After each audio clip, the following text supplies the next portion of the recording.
من 43 سنة بالظبط، تحديدا سنة 1981 نزل ألبوم شبابيك، اللي أنا وناس كتير بتعتبره مش من أهم بس ألبومات محمد منير، هو من أهم الألبومات اللي نزلت في تاريخ شرايط الكاسيت عموما.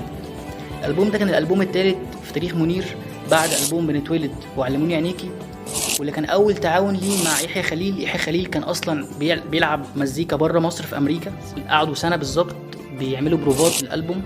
بالمناسبة الألبوم ده بروفاته كلها كانت في كنيسة في مصر الجديدة، كان السيس بتاعها اسمه أبونا عجمي. أبونا عجمي ده كان حد بيحب المزيكا قوي، حد كان جميل قوي بيحب المزيكا، فعمل مبنى صغير جنب الكنيسة للبندات اللي بتلعب مزيكا أو للناس اللي عايزة تجايم أو اللي عايزة تعمل بروفات للمزيكا بتاعتها.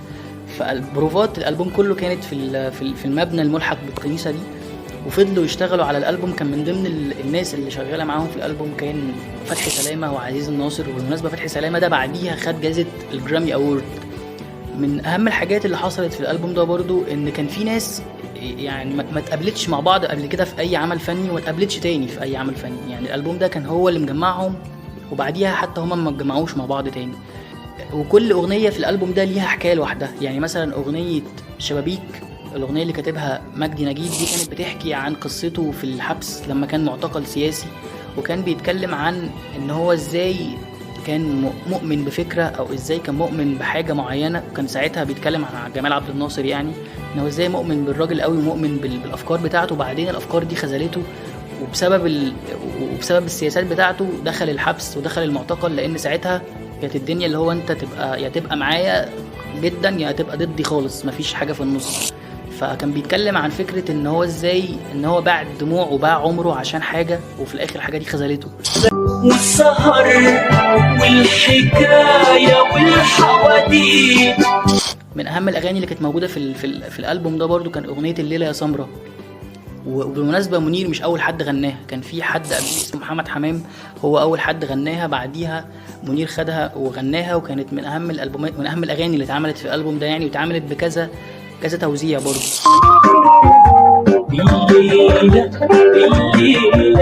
الليلة يا سمرة يا سمرة، الليلة يا سمرة. من اهم الاغاني اللي كانت في الالبوم برضو اغنيه الكون كله بيدور. الاغنيه دي كانت فيوجن ما بين المزيكا النوبي والريتم الخماسي اللي هو بتاع النوبي، وما بين المزيكا الغربي والليد جيتار اللي بيشتغل في الباك جراوند. ودي كانت حاجه جديده قوي ساعتها ان يبقى فيه فيوجن ما بين مزيكا يعني مزيكا نوبي ومزيكا يعني محليه جدا وبين مزيكا غربيه جدا. كانت اول مره حاجه زي كده تحصل.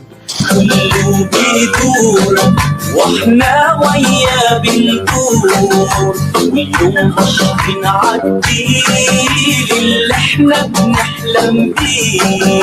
اكتر الاغاني اللي الناس عجبتها كانت اغنيه كريشندو اللي هي كان اسمها قد وقد.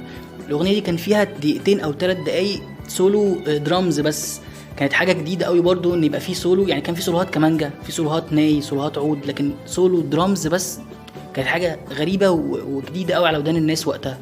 البحر والسماوات والارض، قد الحب والفراشات والورد. اغنيه يا زماني، يا زماني حطي اياك تنساني. اغنيه اشكي لمين برضو في ناس كتير ما تعرفش ان مش اول حد غناها محمد منير، هو اول حد غناها محمد الحلو. ومنير كان ساعتها اصلا في الجيش، ولما طلع من الجيش محمد منير استأذن محمد الحلو ان هو يغنيها. الاغنيه كانت كلمات عبد الرحيم منصور ولحن بليغ حمدي.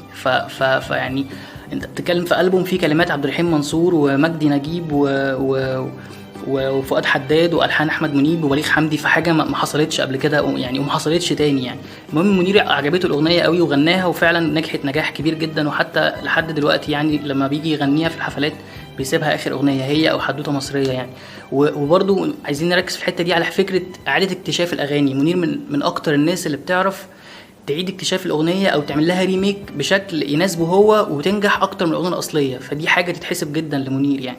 اشكي لمين واحكي لمين، دنيا بتلعب بينا. شجر الليمون، ودي من اكتر الاغاني اللي انا بحبها لمنير شخصيا يعني، لان الاغنيه دي يعني فيها خليط كده ما بين الرومانسيه والشجن وحب الوطن. وفي ناس كتير كمان قالت انها يعني بتعبر عن قضية الوطن العربي كله. الأغنية كمان من أكتر الكلمات اللي أنا بحبها أصلا في أغاني منير عموما، كل شيء بينسرق مني، العمر من الأيام والضاي منني يعني. وقعدت فترة حاططها في الستيتس على الواتساب يعني عشان من كتر ما أنا بحب الأغنية دي يعني.